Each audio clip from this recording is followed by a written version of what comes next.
بسم اللہ الرحمن الرحیم۔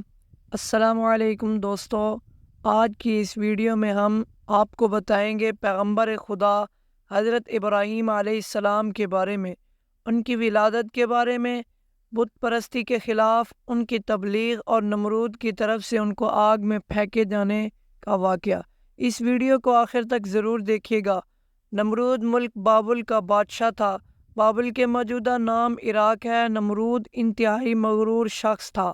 جب اس کی ابتدا کا دائرہ وسیع ہو گیا تو لوگوں سے کہنا شروع کر دیا کہ اس کی پرستش کریں، کیونکہ لوگ پہلے ہی غیر اللہ اور لکڑی سے بنے ہوئے بتوں کی پرستش کیا کرتے تھے، لہذا وہ اسے بھی آسانی سے خدا ماننے پر آمادہ ہو گئے۔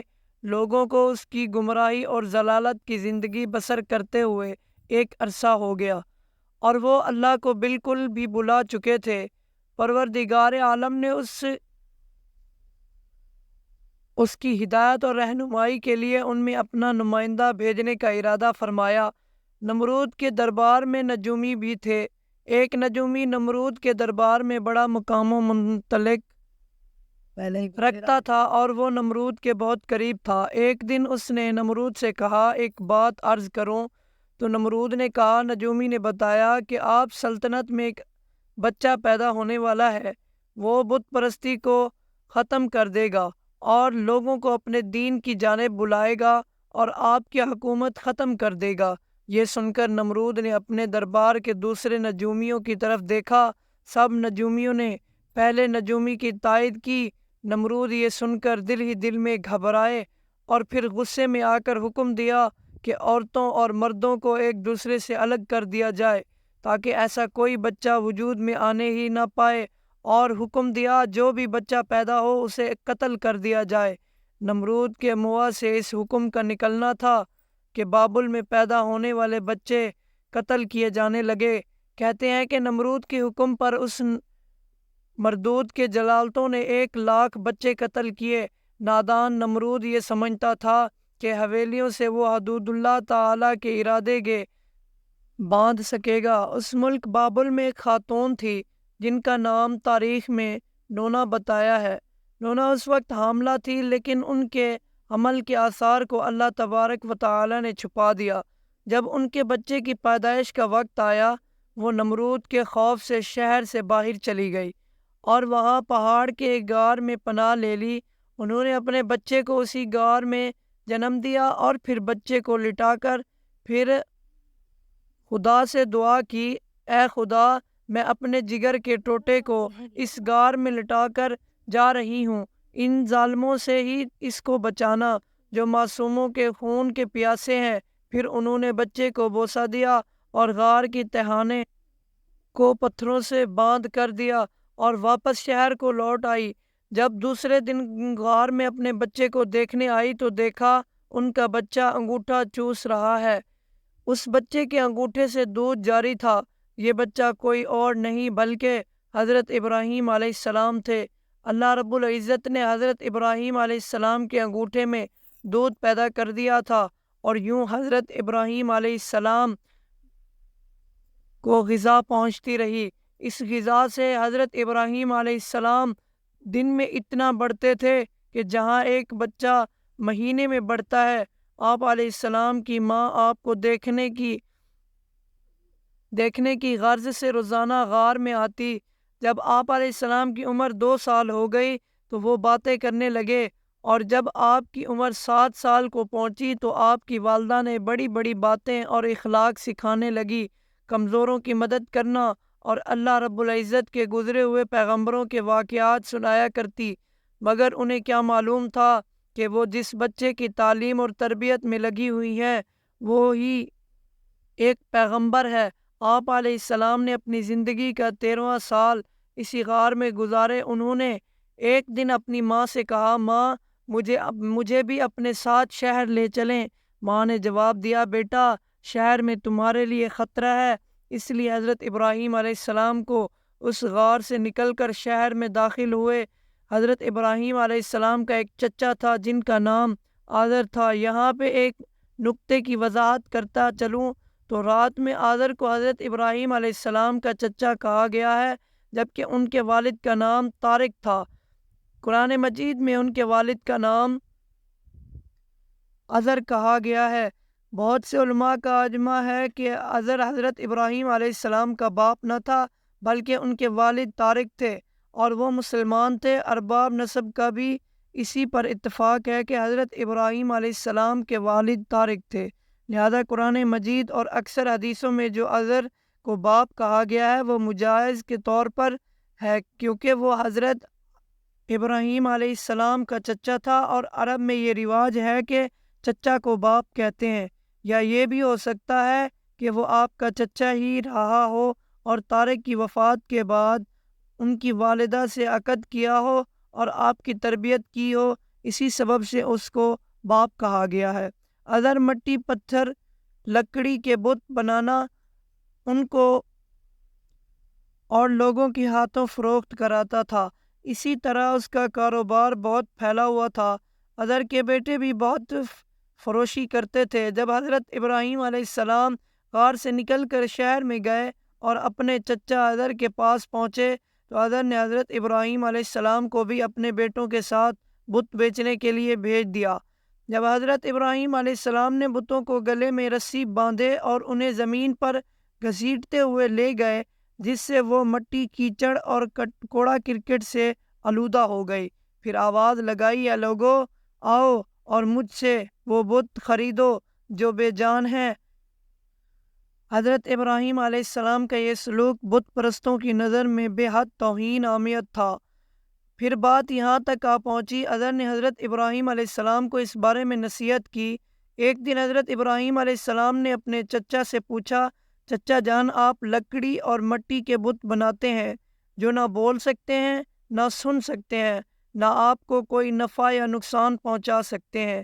عزر نے چونک کر پوچھا کہ تم ہمارے خداؤں کے مخالف ہو؟ دیکھو آئندہ اس طرح کی بات زبان پر نہ لانا ورنہ تمہیں سزا ہوگی۔ اس کے بعد حضرت ابراہیم علیہ السلام لوگوں سے مخاطب ہوئے اور کہا، پرستش اور سجدے کے لائق نمرود ہے اور نہ یہ بت ہے۔ لائق عبادت صرف اللہ تبارک و تعالیٰ کی ذات ہے، جس نے ساری کائنات کو بنایا، جس نے پوری دنیا کو پیدا کیا۔ حضرت ابراہیم علیہ السلام کا نام اور پیغام تیزی سے پھیلنے لگا، لوگ ان کی باتوں کو غور سے سننے لگے۔ جب ان کی شہرت نمرود تک پہنچی تو اس نے اپنے دربار کے لوگوں سے پوچھا، یہ کون نوجوان ہے جس نے ایک ہنگامہ کھڑا کر دیا ہے؟ درباری بولے، اس کا نام ابراہیم ہے جو عزر کے گھر میں جوان ہوا ہے۔ نمرود نے حکم دیا، اسے فوراً میرے سامنے پیش کیا جائے۔ نمرود کے بھیجے ہوئے لوگ حضرت ابراہیم علیہ السلام کے پاس آئے اور انہوں نے نمرود کا پیغام انہیں پہنچایا۔ حضرت ابراہیم علیہ السلام نمرود کے پاس پہنچے۔ نمرود نے پوچھا، نوجوان، تم جس خدا کی بات کرتے ہو وہ کون ہے؟ تو حضرت ابراہیم علیہ السلام نے جواب دیا، میرا خدا وہ ہے جو لوگوں کو زندگی اور موت دینے کی قدرت رکھتا ہے۔ نمرود نے کہا، یہ تو میں بھی کر سکتا ہوں، اور اس نے ایک ایسے مجرم کو آزاد کر دیا جسے موت کی سزا کا حکم سنایا جا چکا تھا، اور ایک ایسے آدمی کو پھانسی دے دی جس کا کوئی جرم نہیں تھا۔ پھر کہنے لگا، اب بولو، میرے خدا ہونے میں تمہیں کیا شک ہے؟ میں بھی تو جس کو چاہوں زندگی بخش دوں اور جس کو چاہوں موت بخش دوں۔ حضرت ابراہیم علیہ السلام نے فرمایا، اگر تو سچا ہے، جس کو قتل کیا ہے اس کو زندہ کر کے دکھا۔ پھر فرمایا، میرا خدا سورج کو مشرق سے نکالتا ہے اور مغرب میں غروب کرتا ہے، تو اسے مغرب سے نکال کر دکھا۔ نمرود سے اس سوال کا جواب نہ بن سکا اور وہ شرمندہ ہو گیا۔ اس وقت حضرت ابراہیم علیہ السلام کی والدہ نے نمرود سے کہا، بادشاہ سلامت، مجھے اجازت دیں کہ میں ابراہیم علیہ السلام کو اپنے ساتھ لے جاؤں، کیونکہ یہ ابھی ناسمجھ ہے۔ عزر بولا، بادشاہ سلامت، حضرت ابراہیم علیہ السلام کو گھر جانے کی اجازت دیں، میں اسے آپ کی اور بتوں کی توہین سے باز رکھنے کی ضمانت دیتا ہوں۔ نمرود نے کہا، میں تمہاری خاطر حضرت ابراہیم علیہ السلام کو معاف کرتا ہوں، لیکن اگر اس نے آئندہ کوئی ہنگامہ کھڑا کیا تو میں اسے زندہ جلا دوں گا۔ حضرت ابراہیم علیہ السلام اس واقعے کے بعد اپنے مشن سے باز نہ آئے، اور انہوں نے ایک دن حضرت سے کہا کہ چچا جان یہ بت کیا ہے جن کو آپ خود بناتے ہیں اور خود پوچھتے ہیں اور خود ہی ان کو خدا مانتے ہیں؟ چچا بولا یہ بات سنتے ہی بگڑ گیا اور اس نے کہا ابراہیم فوراً میرے گھر سے نکل جاؤ، میں تمہیں مزید برداشت نہیں کر سکتا۔ ابراہیم علیہ السلام یہ کہتے ہوئے گھر سے نکلے، چچا جان آپ نہیں مانتے تو میں جاتا ہوں، مگر میں اپنے مشن سے باز نہیں آؤں گا، کیونکہ میں خدا سے ڈرتا ہوں اور ان بتوں سے یا نمرود سے نہیں ڈرتا۔ حضرت ابراہیم علیہ السلام نے اپنے چچا کے گھر سے الگ اپنا کوئی انتظام کر لیا اور وہاں سے چلے گئے، مگر اپنے قول کے مطابق اللہ کی بندگی کی دعوت دیتے رہے اور بتوں کی خدائی کا انکار کرتے رہے۔ ملک بابل کے لوگ ہر سال ایک عید منایا کرتے تھے اور اس دن کچھ خصوصی کا انجام دیا کرتے تھے، چنانچہ وہ لوگ سارا دن شہر سے باہر گزارتے تھے۔ ایک دفعہ جب عید کا دن آیا، وہ لوگ شہر سے باہر چلے گئے تو حضرت ابراہیم علیہ السلام اکیلے اس شہر میں رہ گئے۔ جب حضرت ابراہیم علیہ السلام نے دیکھا کہ شہر خالی ہے اور ان کے بت خانے کا کوئی محافظ بھی نہیں ہے، حضرت ابراہیم علیہ السلام نے ایک کلہاڑا لیا اور بت خانے میں جا پہنچے۔ اس عالیشان بت خانے کو دیکھنے لگے جس کو بڑی نفاست کے ساتھ سجایا گیا تھا۔ اس میں مختلف بتوں کو ان کے مطابق ترتیب میں رکھا گیا۔ تب آپ نے ان بتوں کو مذاق اڑانے کے لیے کھانا ان کے آگے رکھا جو آپ ساتھ لے گئے تھے۔ آپ نے ان سے کہا کہ کیا تم کھانا کھاؤ گے؟ جب بتوں کی طرف سے کوئی جواب نہ ملا تو کہا تم بولتے کیوں نہیں؟ لیکن اب بھی کوئی جواب نہ ملا۔ اس پر حضرت ابراہیم علیہ السلام نے کلہاڑا اٹھایا اور ایک کنارے سے بتوں کو توڑنا شروع کیا۔ سارے بت چکنا چور کر دیے۔ آخر میں سب سے بڑے بت کے کندھے پر کلہاڑا رکھا اور بت خانے سے چلے گئے۔ جب شہر کے لوگ واپس لوٹے تو اپنے بت خانے میں گئے، وہاں جو ان کے بتوں کا حشر تھا یہ دیکھ کر وہ بہت حیران اور پریشان ہو گئے۔ لوگ سوچ میں مبتلا تھے کہ یہ سب کچھ کس نے کیا ہے۔ سب لوگوں کی زبان پر ایک ہی الفاظ تھا کہ کس نے ہمارے خداؤں کے ساتھ ایسا سلوک کیا ہے۔ بعض لوگوں نے کہا کہ ہم نے ایک نوجوان کو بتوں کی برائی بیان کرتے ہوئے سنا ہے جس کا نام ابراہیم ہے۔ وہ بتوں کی عبادت کو ہی نہیں مانتا اور اس نے ہمیں لعنت و ملامت بھی کی تھی، اس لیے ممکن ہے کہ یہ کام اس نے ہی کیا ہوگا۔